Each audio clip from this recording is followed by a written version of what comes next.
कठिनाइयाँ और आपत्तियाँ सामने आने पर भय और आशंका से कलेजा धक धक करने लगता है।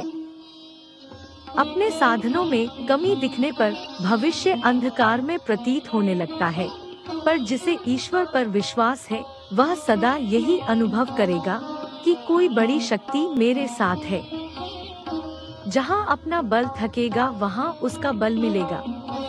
जहाँ अपने साधन कम पड़ रहे होंगे, वहाँ उसके साधन उपलब्ध होंगे। पंडित श्रीराम शर्मा आचार्य। पुस्तक का नाम उपासना जीवन की अनिवार्य आवश्यकता। पुस्तक का परिचय।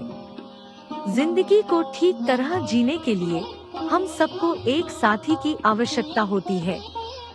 एक ऐसा साथी जो पूरे रास्ते हमारे साथ रहे, प्यार करे, सलाह दे और सहायता की शक्ति तथा भावना दोनों से संपन्न हो। यदि ऐसा साथी सच में मिल जाए तो जिंदगी की लंबी मंजिल बड़ी हंसी खुशी और सुविधा के साथ पूरी हो जाती है। पर कौन होता है वह सबसे उपयुक्त साथी जो बदले में कुछ भी मांगे बिना निरंतर मित्र, सखा, सेवक, गुरु और सहायक की तरह हर घड़ी प्रस्तुत रहे? वह साथी केवल ईश्वर ही हो सकता है। पर कैसे? हम तो उसे सदा भूले ही रहते हैं। वह तो हर समय हमारी सहायता करता है, हमारे साथ रहता है। कमी हमारी ही है कि हम उसे भूल जाते हैं और अकेलेपन का अनुभव करके परेशान होते हैं।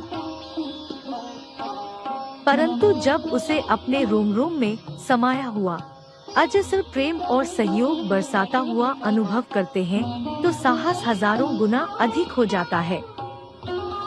आशा और विश्वास से हृदय हर घड़ी भरा रहता है। पुस्तक से कुछ प्रश्न। इस संसार में क्षण क्षण पर प्राणघातक संकट और आपत्तियों के पर्वत मौजूद हैं। उनसे हमारी रक्षा कौन करता है? ईश्वर उपासना आवश्यक क्यों है?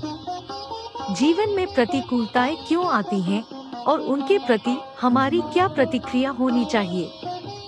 इतना बड़ा संसार बना सके वह पदार्थ क्या है? यह शरीर कहाँ से आया और इसके भीतर निवास करने वाले अहंकार का स्वरूप क्या है? उपासना फल कब प्रदान करती है? उपासक का स्वरूप कैसा होता है? सच्ची प्रार्थना कैसी हो? ईश्वर और उसकी उपासना के विषय में ऐसे ही अनेकों प्रश्नों का उत्तर लेकर आपके समक्ष प्रस्तुत है एक लघु पुस्तक जो ईश्वर की उपासना को अनिवार्य बताते हुए उसके लाभों से हमारा परिचय करवाती है। पुस्तक के कुछ अंश। गाड़ी दो पहियों से चलती है। अपनी गाड़ी में एक पहिया अपना और एक ईश्वर का लगा ले तो जो गति आती है वह एक पहिए से नहीं आ सकती। ईश्वर विहीन जीवन ऐसा ही है जैसे बिना शरीर के प्रेत पिशाच की योनि में विचरण करने वाली आत्मा, उसे अशांति ही मिलती है। असंतोष, द्वेष, क्लेश से ही ऐसी मनुभूमि जलती और संत्रस्त रहती है। परमात्मा से विमुख होकर हम पाते कुछ नहीं, खोते बहुत हैं। समय रहते ही इस भूल को सुधार लिया जाए तो बहुत अच्छा है। परमात्मा के जितना ही समीप पहुँचते हैं उतनी ही श्रेष्ठताएं हमारे अंतःकरण में उपजती तथा बढ़ती हैं। उसी अनुपात में आंतरिक शांति की भी उपलब्धि होती चलती है।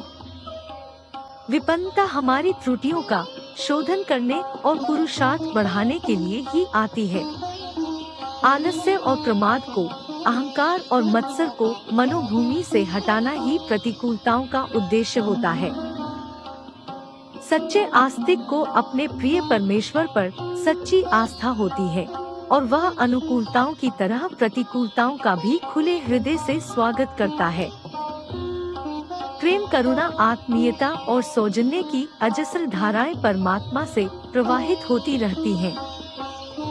प्राणी मात्र का पोषण, संरक्षण एवं संवर्धन इन्हीं विशेषताओं के द्वारा तो वह करता है।